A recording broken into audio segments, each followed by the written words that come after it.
認で答えはなし。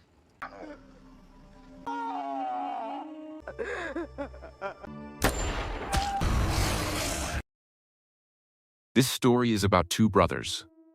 Mac and Mock lived on a small island with their mother. Both of them were in the army, but they were completely different from each other. Mock was cowardly, lazy, and useless. Whenever trouble came his way, his only thought was how to run from it. On the other hand, Mac was brave. Everyone respected him. Everyone loved him. And today, his girlfriend tells him something life-changing. She's pregnant. Mac is overjoyed. He decides that he's going to marry her the very same day. He's excited and wants to share the news with his mother and his brother. But just then, the island is about to be attacked. Everyone is warned to get ready. They all have to come together to defend the island. Mac, being fearless, promises his girlfriend that when he returns from the mission, he will marry her. He goes back home, where his mother has already heard the news. She's extremely worried. Her husband is already gone, and now both of her sons are heading into war. She's terrified, but Mac stands strong.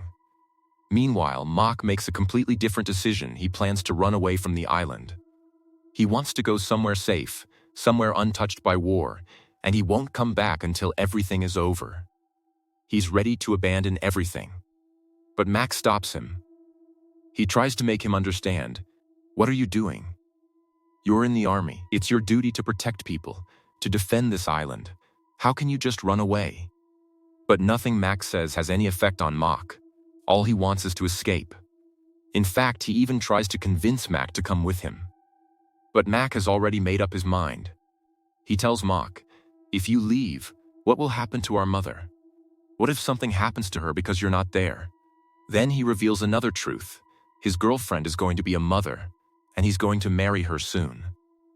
Now, the decision is in Mock's hands. Will he stand with his brother or run away? Saying this, Mac leaves. Mac walks away. But Mock is left behind, completely confused. He can't decide what to do. Should he run, or should he stay and fight alongside his brother? Meanwhile, the entire island is in panic. No one knows who is about to attack them. A unit of soldiers is sent toward the sea, ordered to drive back whoever is coming, before it's too late. And now, Sena spots a group of people approaching from a distance. Everyone assumes they're unarmed. What could they possibly do? But they have no idea. These aren't ordinary people. They're zombies. Suddenly, they launch a brutal attack on the squad. The team tries to hold them back, but how can humans possibly stop zombies? One by one, the soldiers are killed, and those who survive end up becoming just like them. Zombies, walking corpses. Back at headquarters, no one has any idea what really happened near the coast. Make is ordered to take his team and head out. Because it's been too long, none of the squad members have returned. Make decides to move forward with his unit, advancing through the jungle. After a while, he spots the soldiers who had gone ahead earlier. He assumes they're injured, but what Mac doesn't realize is that they're not wounded. They're zombies. An entire group of zombies suddenly attacks Mac and his team. No one understands what's happening. They don't stop. They don't feel pain. They're driven by a savage hunger, an uncontrollable urge. Slowly but surely, the zombies begin slaughtering Mac's entire team. In the end, Mac is the only one left. And alone, what can he even do? He desperately tries to hide, running from place to place to save his life. But eventually, a zombie attacks him. Somehow, Mock manages to kill it. He grabs a torch and burns the zombie to ashes. All of Mock's teammates are dead, but he somehow survives and makes it back to headquarters, where he tells everyone what he saw, walking corpses in the jungle. No one can understand where these creatures came from. Finally, the seniors request help from the mainland to find out what these things really are. But help will take time to arrive.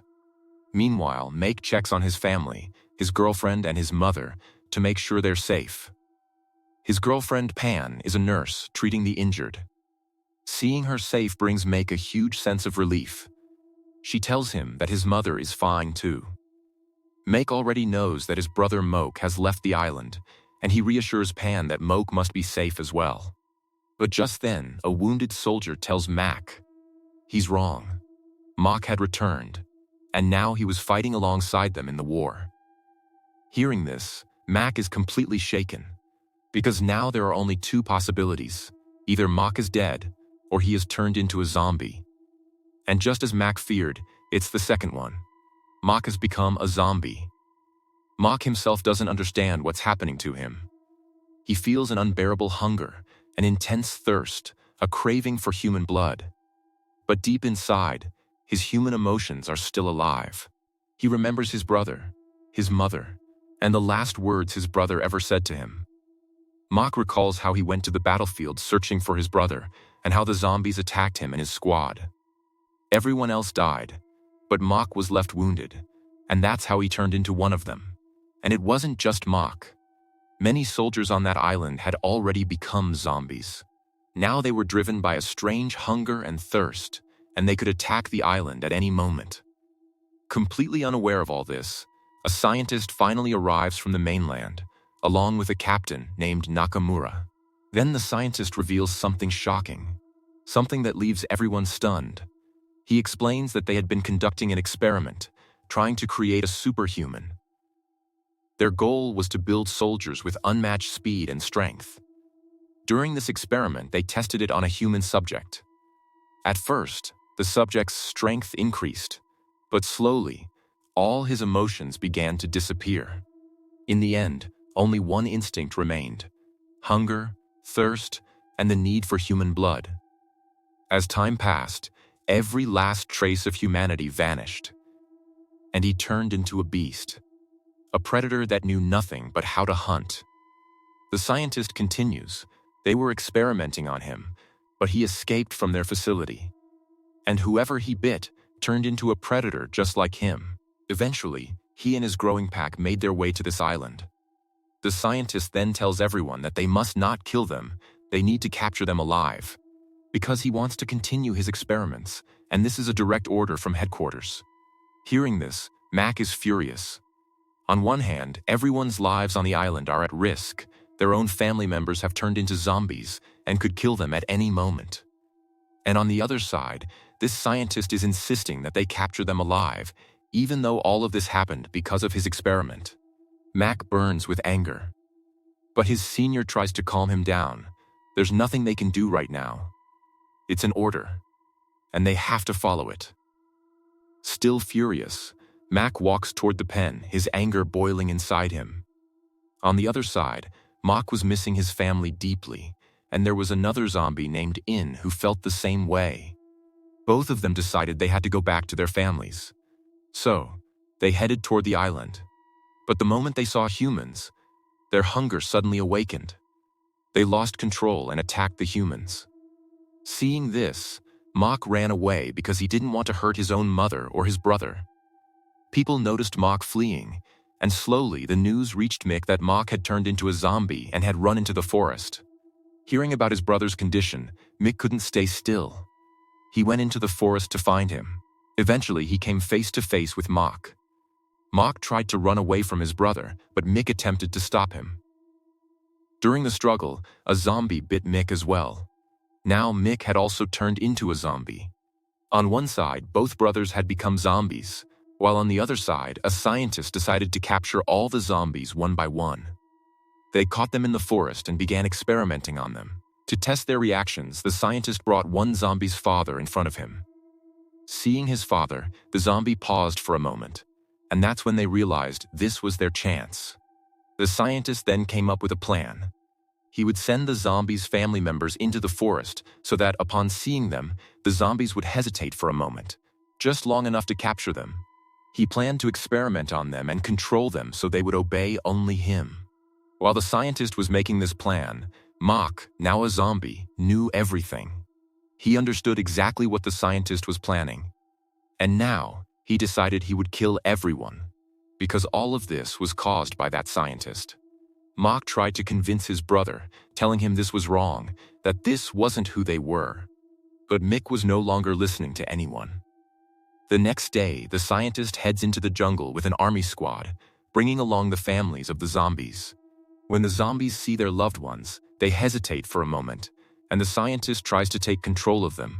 But under Mech's command, all the zombies suddenly turn on their own families, biting them and turning them into zombies too. So the scientist and his army can't use them as leverage anymore. Seeing this, the scientist and his team are forced to retreat. By now, almost everyone on the island has turned into a zombie: Mech, Moke, Pen, and even their mother. While Mech sees all of this as his victory, Moke watches in horror. Something doesn't feel right to him. He realizes they're turning into monsters, losing every bit of humanity they once had. His emotions are slowly fading, and he doesn't know what to do anymore. Meanwhile, the scientist and his team launch another attack on the zombies. But this time, Mech and the zombies are ready. One by one, they wipe out the scientist and his entire team. After that, Mech decides it's time to leave the island, to either kill all humans or turn them into zombies and expand his army. Now, every zombie stands with Mech, ready to spread beyond the island. But Moke steps in and stops them.